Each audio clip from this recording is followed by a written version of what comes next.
I'd like to welcome you to the I guess we're talking about September already, a golf advisory meeting, and I'd like the approval of the minutes of August 9th, please.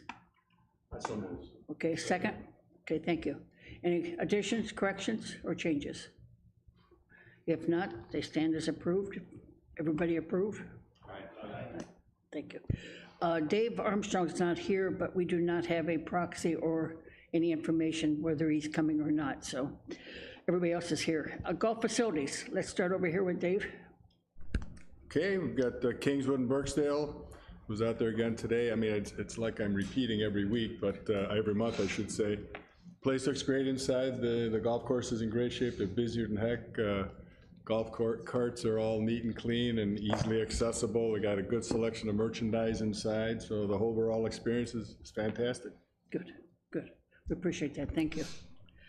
Brad, we'll move down to you. Dogwood and Brittany, and it's already been a very busy time over there this year. They had the Friends of Dogwood on 9/4, and then Sherry and Carrie right after that on 9/7.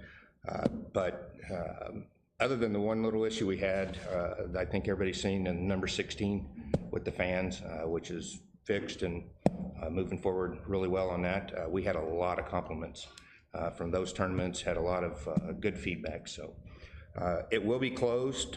Dogwood will be closed, I guess, coming up 18th to the 20th for aeration, I believe.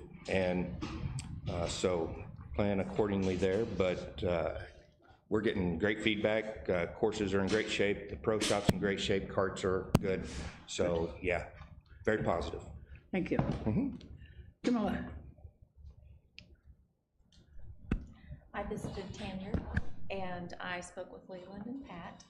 They were just very positive of what's going on down there. They're still overwhelmed with buckets of balls, lots of balls, and wishing they had someone else to help them pick the range and not have to lock the building when they go out to do so. But otherwise, everything looked really good there.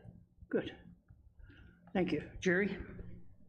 Scottsdale, probably overall, I think it's probably in the best shape in any place in the village. Again, we've got those fairways is awesome. I mean, everybody's fairways is really good right now, probably better than they've been in 10 years that I've been here, for sure. But certainly they're very, very good. Of course, the greens they're finally getting healed up from the aeration and things that we've done, and you know, they were pretty rough for a while, but they've got them all down and cut them down, and they're rolling pretty good now. The pro shop is doing great inside. There's not a problem, one that I know of. I am trying to work with them just a little bit on trying to figure out what we need to do to get the fountain going again. There's a wiring issue, I think, but I need to investigate some more. A couple of us looked at it the other day and so kind of figuring out what we're going to need to do with it. And then I've also had a little concern about the cups, the plastic liner in the cup that I've had some people ask about what they're for, and I understand what they're for, to hold that cup. They don't get set down as deep as that I feel like they need to be, because they're on top of the ground. But we're working through that, and then everything else is great. Thank you. Jim? At the country club, and I think pretty much the same as David. I mean, the pro shop looks really good. Really appreciate the friendliness of the staff when you walk in there. Always ask if you need help. Cart staff, Dennis and Mike, they do a great job. And I don't see the younger guys on the weekend as much, but they are always real friendly, real, ask what if you need anything, and it seems to be really good. I think overall the courses, a few ball marks, I think it's just going to be expected, but I do think that the video that Keith did has helped, because I think people are repairing them better. I do have a general question, that's about pairing up golfers, because I will see occasionally, especially Scottsdale and the Kingswood and I guess country clubs, that's what I drive by on the weekends if we're going somewhere. I see a lot of I don't know how many, and a lot's probably not the right thing, but people that aren't paired up. Signal cards. So I don't know who's responsible for that. We do have a para policy that we get together. If you look at the T-sheet, a lot of them are together, a twosome and a twosome, they tee off together, and then as soon as they're out of the way, they do kind of separate a little bit. And then we go around and we check and make a pair back up again. But that is, we have a para policy, we enforce it in the cop barn, and we hope people just stick by it. To cover 7 acres is kind of tough, but it is what it is. Yeah, we do have a policy in place. Okay. Anything else, Jim? Okay, thank you. Gary? Highlands is in great shape. The clubhouse the course is in great shape. The clubhouse is in good working order. We had the AJGA there this week, and they had nothing but good feedback from the officials that we housed. They like the place, they like the staff, they extremely like the volunteers, because they don't get that where they go, other courses they go to. So that was very positive. The Friends of Highlands did a divot fill a couple days before the event, and we're talking about doing another one yet this year. Whether we're going to do it or not, we don't know, but we probably will. Just try to go into the winter time with as much sand in the divots as we can. That's it. Thank you. Anything else on facilities? Yeah, I have just a couple of questions. Dave, go ahead. One, on the T-sheets, are those shared with the cart barns every time? Because we were just at Country Club on the weekend, and at the beginning it was really hard. They kept getting on their walkie-talkies saying, what hole is this one on? Because a lot of times at the Country Club especially, guys won't go and get their cart tag first and then go get their cart. They get their cart and then they get their cart tag. So are those being shared? Yes, they share it every morning at 6:30 when you open up. They go out there. It is a live T-sheet, and that's where it gets lost. Our new TEI system, when it launched, they will have a pad outside that they'll be able to keep up with what's happening in the pro shop. That's why we have those walkie-talkies, because it's not live. But they didn't have any T-sheet at all on Saturday. So, and they said they haven't been giving us a T-sheet lately. No, That's what they said. they have. Okay. Secondly, my question on Scottsdale Greens, and maybe you can address this, Keith. They just seem to have like almost a crisscross pattern to them, that like they've been verticut or something, and that hasn't healed in a long time. It's not from aeration. It's and maybe the other guys that play there often can kind of compare what I'm saying. It looks like a verticut. It looks like a verticut, it looks like a pattern, and I don't know if, Kyle can address it. and I don't know if there's something that we're doing that we could do that would take away that, and, or if it's just the fact that that's that brand of grass. Well, before he speaks, one thing I've seen in the past on Bermuda greens is when you do verticut and you need to top dress behind and be able to brush it in, sometimes I think they run short of time and they haven't been able to top dress as much as they would like. That's my take on it. But Kyle, you want to address what you think? Yeah, it is the overcut. We do that right away. In the last couple of weeks, we've seen the grass slow down, so we are not healing as quickly as we should. So over the next couple of weeks, it ought to heal in. We just Anything else on facilities? Yeah, I want to put out facilities. We're going to have a little bit of disruption at Dogwood and at Scottsdale over the next 3 weeks by the pro shop. So Dogwood, we already started today, right outside the pro shop. That big area is going to be resurfaced. Next week, Monday, Tuesday, and Wednesday, they'll be coming and pouring everything in there, but we're getting it ready. So I just want the membership to know that's happening. And then at Scottsdale, which we've had cold patch in there for the last, how long have I been here? 13 years. We've been patching it. Now we're done, and we're actually going to go in there and do the same thing, knock it down and replace it in there. We're going to have that. That's on the 27th, and then October 3rd is when we're going to get that all done. So at Scottsdale, you're going to have to go around. We'll have it blocked off. You'll be able to come around while we get that done. There'll be a little bit of disruption for the membership and the golfers, so just hang in there. We got to get it done, and those capital projects that we get done. I just want to say one more thing. I got a wonderful opportunity to play one of the top 100 courses in the country, Prairie Dunes in Hutch, yesterday. And it's in fabulous shape, as you would expect a top 100 course to be. But I would put our courses in terms of the maintenance and care and playability right up there with that, and that's amazing when you think about a top 100 course in the country, and here we are in Bella Vista, and our courses are right there with them. So my hat's off to you, Keith, and to your staff. The courses, and all the golfers are raving about it. They're all saying the same thing. Thank you, thank you, thank you. They're in great shape. So we appreciate that, because yesterday was National Golf Thank Your Superintendent. So there you go. I'm gonna say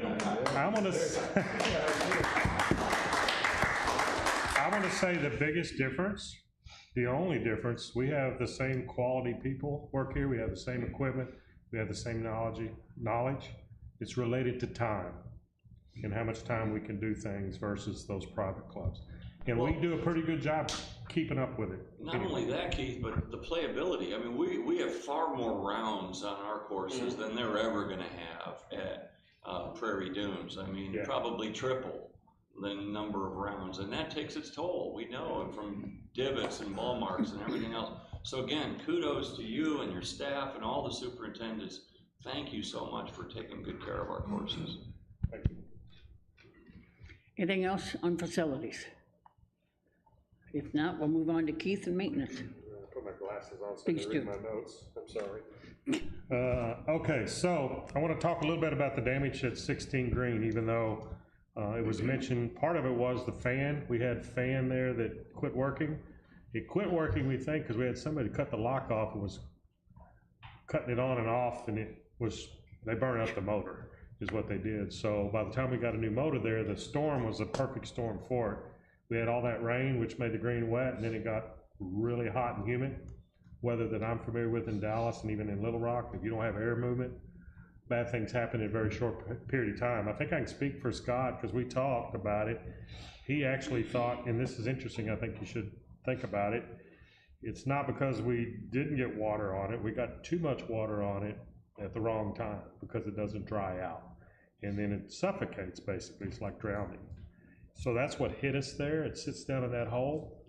And we've had, out of all the greens we've had trouble with, that is probably number one. That has a Thai bent grass on it, which I would never plant in this area ever, because its growth pattern, not only does it not like that hot weather, it doesn't recover very quickly. So our aerification, we think, is going to help it recover, and we're probably going to interseed a little bit with some other variety in there while we do it, so we can start maybe, and that won't be something you'll notice from a putting quality, because they're all real fine grasses, so it will be okay. But I would anticipate with the cooler weather we've had, and they're gonna have to do a little plugging in a few areas. But in the next 3 weeks after we aerify, we'll look at it and see where we're at and determine what we need to do as far as plugging. So he's really disappointed, because that's the first, when he took over there maybe 4 or 5 years ago, this is the first time he's had an issue like that. The last issue he had like that was I believe it was it 13 that froze and the pipe blew out, and he got that fixed, and he was really proud of it. This one's been a little different, and he's kind of a little distressed about it. So he's aware of it, and they're working on it. So that's where we are with 16 Green at Dogwood. All the golf courses this time of year are doing their fall pre-emerge. The other thing we have quite a bit of is the late rain brought it out. We have a pretty good little infestation of new weeds that have come up that they're working on, and the one that drives me crazy, and the most noticeable one, I don't know which ones you see, but it's called a Caligula, and it's a light green, and it looks like a sedge, and you mow it, and the next day it's 3 inches tall again. So I know Kyle, we talked about today, he's already sprayed some of his, the other guys are in the process of doing that. So it likes wet. That's why when it rained, there it came. So that's what that is. We have some dead tree issues that we're dealing with. We had a big one by the bathroom on 13 Highlands that we got taken down right behind the bathroom there.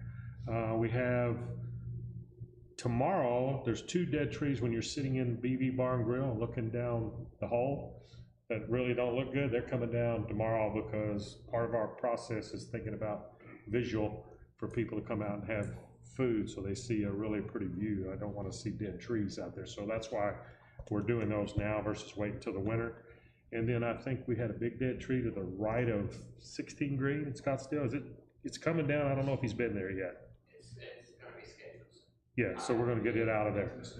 And the problem with that one is, even though golf carts shouldn't be over there, they do go that way, so it's a little bit of a hazard, so we wanna get that down. And then we're gonna do a bunch this winter. Part of the budget process that you guys recommended, we put more money in to do tree work. We're definitely gonna have to do some of that, so you'll see that. The creek behind 6 Green at Scottsdale, we did all the riprap and we put that new pipe across there after the flood. Riprap's all in. On Tuesday, we're gonna get the slurry put on it, which will stabilize it all the way from the bridge, all the way down past 6 Green on the right side. Eventually, we'll do the left side too, but we're gonna get that done before we get rain, so we feel very fortunate to be able to get that in before we've had storms that might have moved some of that rock. That was all done in-house, by the way, the riprap by Mac. So it was a really economical way to do it. We're having to pay somebody to do the slurry, so actually this slurry is gonna cost twice what we paid for the rock, but it'll protect the rock, so that's gonna happen Tuesday, weather permitting. It was already mentioned greens aeration in the fall on the big grass golf courses. Starts Monday at Dogwood, goes to Kingswood, Burksdale, Bella Vista Country Club, and Highlands. In that order there. It's listed online, and I want to put a little blurb out this Friday to remind everybody that that's what's going on. There is going to be a little bit of difference in the fall, though, and you are going to like it. We felt like most of the greens are in pretty good shape, so we're going to do more of a solid time. We're not going to pull a core on most of the greens. A couple courses, because they have other issues, are going to pull cores. We will pull cores on 16 at Dogwood, but they probably won't on the rest of the greens over there. So you'll see a little bit different. Still sand, solid, we're just trying to get some air into it, because really the whole point of aerification is get air, make the green healthier. You don't grow a lot of roots on big grass this time of year. It's a spring when you really need to pull the cores out. So we're making a little bit of a modification, see how it goes. So that's going to be some good news it's less work for the crew, and it's less disturbance for y'all to play golf too. So there's a plus there. Working on the 2024 budget, both capital and operations. I mentioned the tree trimming we're going to put in there. Their contractor that's doing the power line across, they're boring under 10, 18, and 1. They had issues with it. They've been working there about a month, and they were about a quarter done. And they got one hole in, and they were putting a bigger bit to get a bigger hole to put the pipe in, and the bit broke off in the hole, in the middle of 18 fairways. So there will be a 15 by 15 by 15 foot deep hole dug there on Monday to get it out, and that may be there for 3 or 4 weeks. So it's going to be the shortest par 4 you've ever played. It'll be drivable for most of it. So we're going to have a little note of that also, of how we're going to do it. The contractor was very apologetic, and he actually wanted to start tomorrow. You had a couple events, so he said no, he would wait till Monday to accommodate us from the golf standpoint. So that's where we are with that. And then the only other project is the 340 bridge. Now, I haven't got anybody that can tell me exactly what they're doing, but there are people working over there. So that's good, because what's got to happen is they've got to get the ramps done where they can drive. That's what they're working toward, getting the paving onto the bridge so they can move cars onto the bridge and eliminate the temporary road. So, my prediction of winter, early spring still looks pretty good. That's probably what's going to happen. Well, I'm not going to give you a year. I'm just going to say this was supposed to have been done 12 months ago. That's really kind of a good question. I like that. They're tired of seeing me over there, but I'm tired of seeing them too. But we're going to be ready to do what we need to do, because we got to rebuild the back tee on 6, and then we got to repave the path, and there'll be some. But we're going to do that. We did get paid for that last year, and we put money in again this year, and we're probably going to have to put money in again next year, because we're not going to spend it this year. Is how it looks.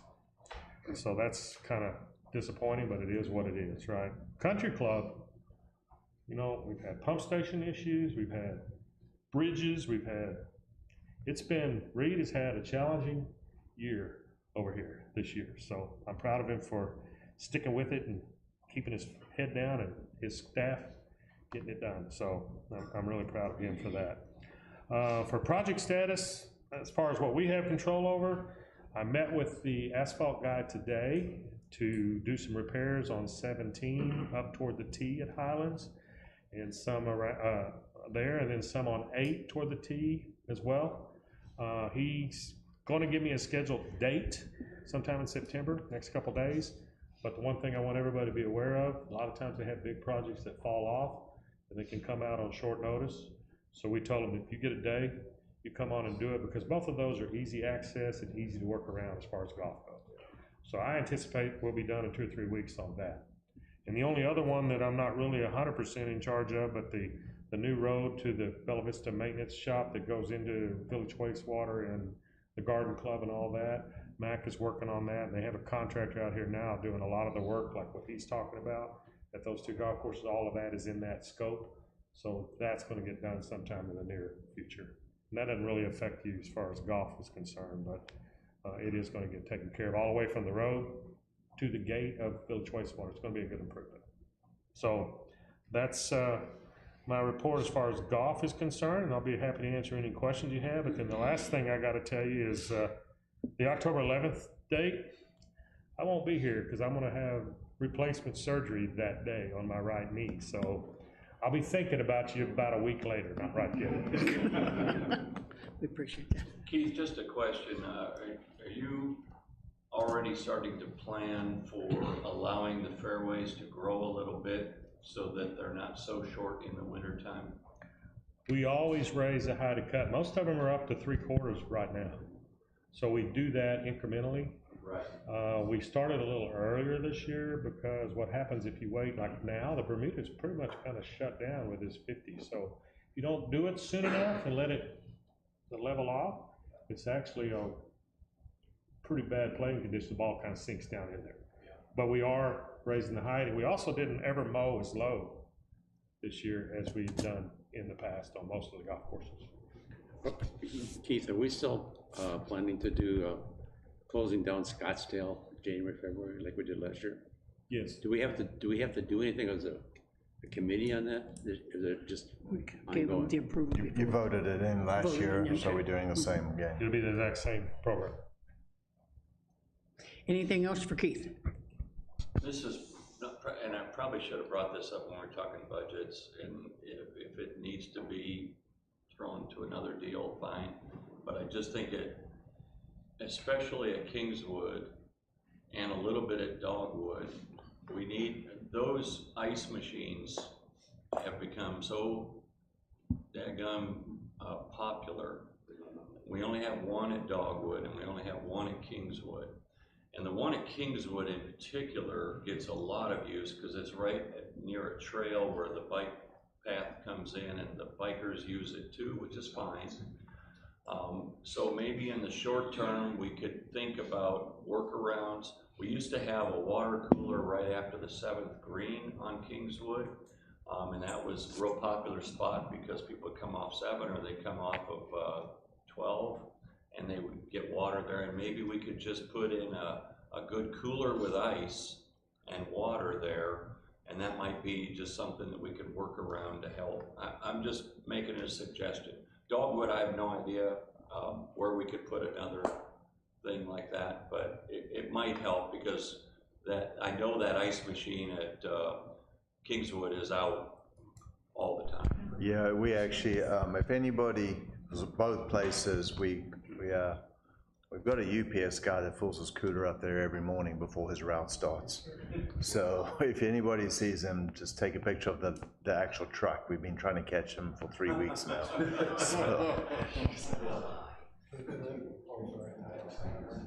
So we might put a water cooler on the farm side. Yeah, that as might well, help. even though that's not that far apart, but That might help. I think. And if they could put an ice chest, well, you know. and I don't Problem with know if it ice would- chests or sanitary is an issue that I think food and beverage can Yeah. Okay, We okay. try and not use coolers because of sanitary reasons. I think this might have been like 10 years ago, someone got sick Okay. at another golf course sense. because people were Yeah. doing stupid stuff with the coolers. So we got coolers out there. We still have coolers out there, limited. We do have them out there and we change them, but they're in places where public can't get to. So out on the farm where people can just ride up there, that's why we've never really had one out there. Yeah, but we put them in a thing that's locked. Yeah. Because that's the thing, you don't want them to be able to take the top off and dip in there with their towels. That's what happens when you do, that's what they do, I'm just saying. That's what the problem is. Do we have to fill the ice manually on those coolers? Yes. And on the, you know, the Ice time I played in the hot days, by 10 o'clock in the morning or 11 o'clock, they were gone and just out. How often do you have to change that? In a hot day, you should probably change them a couple times a day. Yeah, we change them every day. Every morning, we'll put in a fresh one. Sometimes they may be not completely up to all the way full, just so we can manhandle them in there with one person. But yeah, they're filled up every day in the mornings. And if it's super hot, we'll have to do it twice on On a occasion. hot day, you might have to do it twice. I think every course has one or two that gets hit a little bit more frequently than the others. You know, like at Highlands, it's number 15 that gets hit more than all the others combined, so we'll usually do 15 twice and the others just once. We ended up putting an extra cooler out on each golf course we had left over once the ice machines went out, so that they weren't spaced. But, I mean, I think it's just a product of our own success, right? Because those things have become so popular that. Yeah, David, you guys never complained when we didn't have them. I mean, everybody bought their own cooler. No, I get it. So I know, I was talking with Tom about it earlier, and, you know, and so thanks to whoever came up with the idea of doing them in the first place, because they're really popular and everybody loves them. And they worked great until they are empty, but they work great. So thanks for them. We're just getting greedy now. Okay, anything else for Keith? If not, let's move to Daryl with Golf Ops. All right, moving on to my report. First of all, I'm going to go down to August was extremely hot month, as everybody knows, with temperatures over 10 days in a row over 100 degrees. And with that said, I mean, it was hot. Everybody was out there. I want to shout out to Keith and his crew. I had seen 4, 5, 6 o'clock at night. They're still out there sprigging the greens, keeping them cool, making them survive. So shout out to the superintendents, because there was a lot of stress on those greens. With that said, man, I was shocked. I pulled the numbers. We were only 10 rounds down from last year, August, with that heat. I couldn't believe the difference. I thought, oh, here we go. We're going to lose a lot of ground. We did not lose a lot of ground. Member rounds are down by 933. Guest rounds ended up by 923. So just 10 rounds down from last year, but the year-to-date at 142,560, that is 25,857 over last year. We're keeping our lead. We're going to keep going. I want to hit the 200,000 round. I've never seen that. That'd be really cool at the end of the year to say we reached 200,000 rounds of golf. And, you know, David was just talking about Prairie Dunes. They get about 18,000 rounds for the year. That's it. So that's where it is. The numbers are all down there. We have a look at our range buckets. Range buckets were up over last year by 96. Year to date, we're 13,800 over last year. Our Pro Shop sales, we hit budget for August. Sorry, there's a typo there, at 106%, so that was really cool. Otherwise, everything's going good on the rounds. I appreciate it.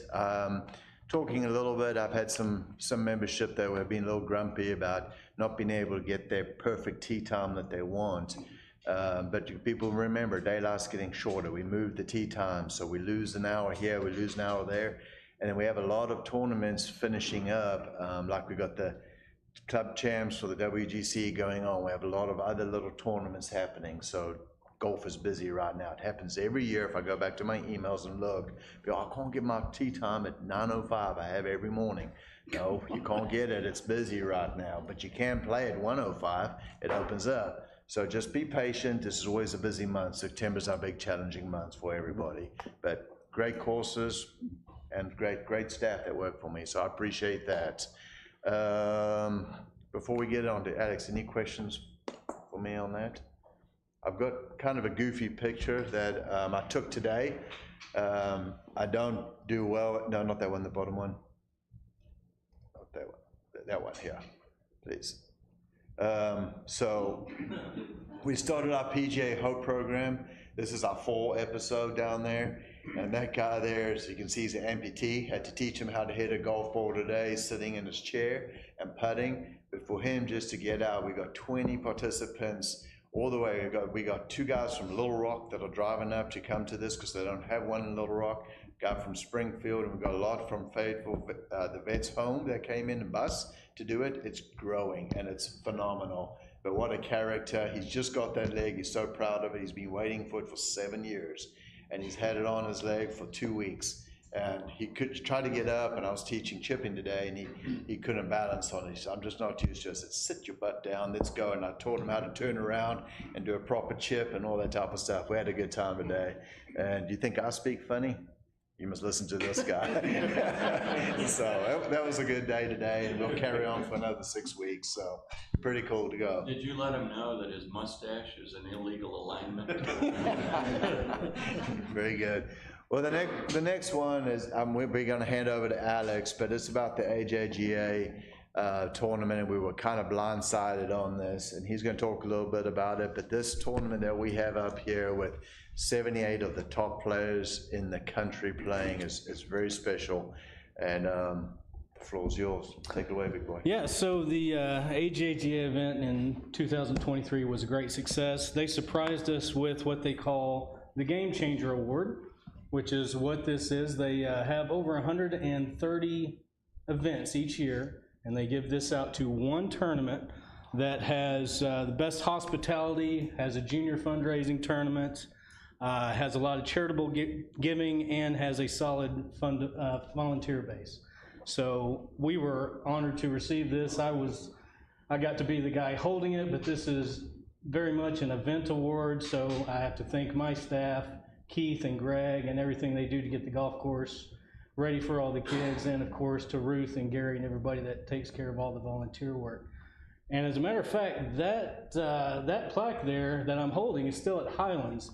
This one here, I have the honor to present to Miss Ruth Hatcher. This is her copy right here.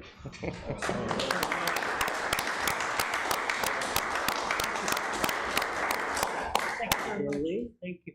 And thank you very much.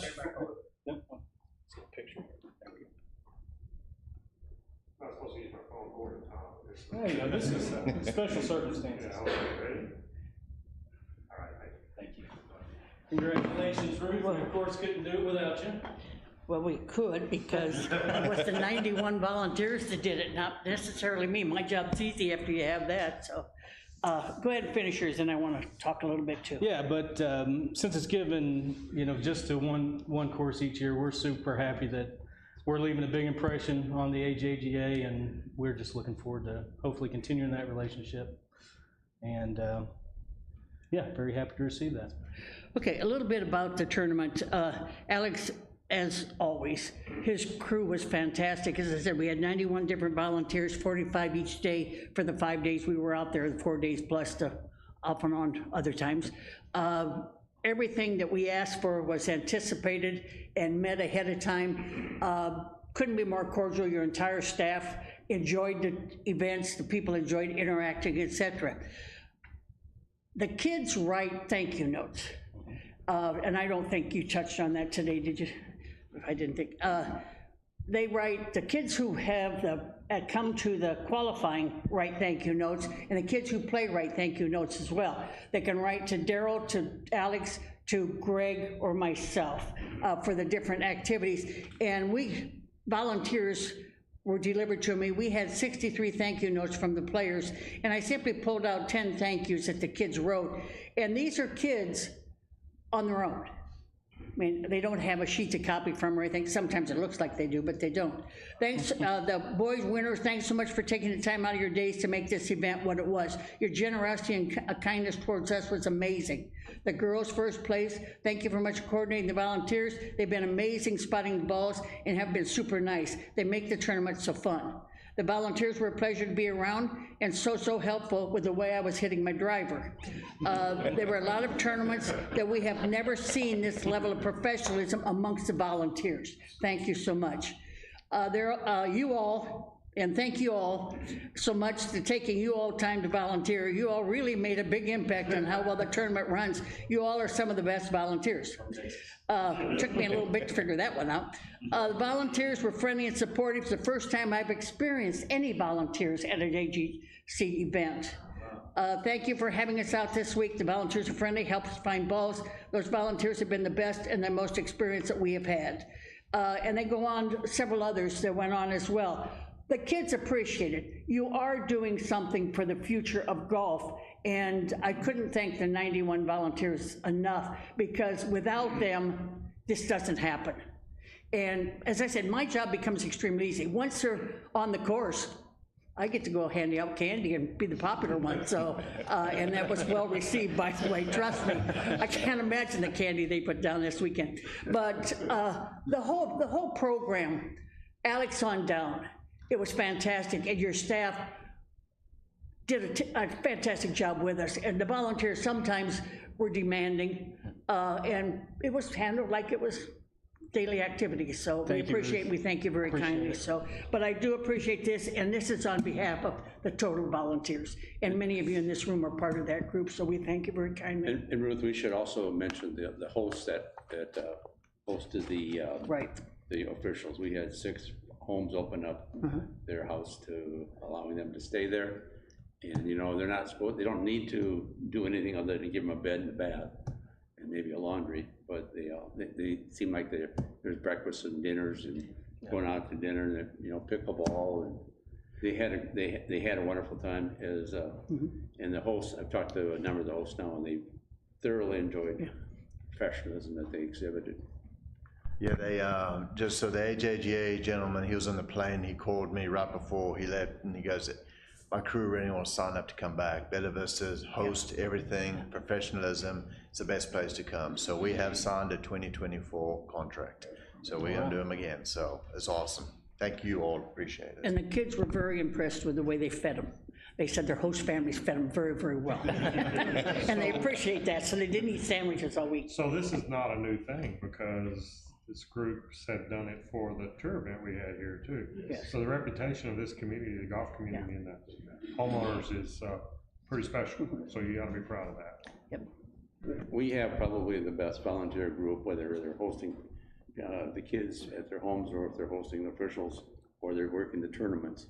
It's incredible, the volunteerism that this organization, this area has. And they want to be there. They want to be there and they want to take part in it, and that's the fun part, that they appreciate the days, so. Okay, Alex, we're gonna turn it back to you if you have anything else coming up. Let's go some tournament report here. So our men's club championship was held here at Bella Vista Country Club on August the 19th and the 20th, and I'd like to recognize our flight winners. The Legends flight, which was for men 75 and up, was won by Wes Hill at plus 16 for a total of 160. Our super senior division, which is men from 60 to 74, was won by Bob Brooks, 9 under par, 135. Shout out to second place over here to my right, only 10 shots behind, but that's one over. I mean, given one over. Mr. Armstrong, congratulations. Your senior club champion this year was Kurt Reither at -5, 139. And your open division overall club champion was Mark Chambers, who shot a 2 under, 142 for 2 days. So congratulations to our men's club champions, and the WGC Ladies Club Championship is going on this week. All right. Our parent-child was rescheduled, and we got it in on Saturday the 26th. We had 18 kids participate. We lost about 5 from the first time around when we got rained out, but I'm really happy with that participation level. I think everybody had a great time. And upcoming, we've got the prostate cancer tournament this Saturday at Kingswood. 34 teams ready to go, so a nice full field for that. And the Rally in Pink is October the 7th also at Kingswood, and we're starting to get quite a few sign-ups for that. Any questions on any events that we've got? Dates? Well, we host every year. I help sponsor it, and we have 72 guys this year signed up for the Futures Cup. And we call it that because we donate money back to the community that is used for the future of golf, and particular Operation 36. And so I'm pleased to say that we'll be able to continue that donation again for next year and continue to sponsor Operation 36. And we're looking forward to it. And I just, on behalf of all the guys that play, want to thank Alex and Daryl and Trevor for scheduling it and making it possible. You guys are great with the scoring. We have a great time. We have a lot of fun. And so if you have nothing else to do on a weekend in October, third weekend of October, you want to come out and razz some guys trying to win a Futures Cup, come on out. Thank you, Dave. Anything else for Alex? If not, moving on to Tom. Nothing? Board liaison, Jerry? Nothing over there either? Do we have any comments from, no, we have no comments. Do we have any old business that we missed out on? Any new business? If not, the next golf JAC meeting will be Wednesday, October 11th, and at 4 o'clock here in the boardroom, and we'll miss you, Keith. We wish you well. Be here, I'm sure you would. We miss you, thank you. We stand adjourned.